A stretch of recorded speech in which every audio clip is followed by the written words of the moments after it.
Giayo ni Jesus ang sanglehon. Marcos Kapitulo 1, 40-45. May sanglehon nga miduol kang Jesus. Miluhod siya og nagpakiluoy nga nagaingon, kon imong pagbuot, maimong akong iyohan sa akong sanglaaren maisip ako nga hinlo. Naluoy gayod si Jesus kanya. Buo sa gihikap niya siya og mingon, oo, buot ko. Mahinlo ka, ug diha-diha dayon nawala ang iyang sangla ug nahinlo siya. Kipahimang noon siya ni Jesus, ayo gayud pagsulti kang bisan kinsa bahinini, diretso hinuon sa pari ug pagpatano kanya.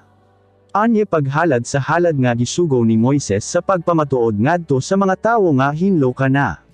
Ug gipolakaw dayon siya ni Jesus. Apan milako ang tawo ug nanugilan mahitungod sa nahitabo kanya.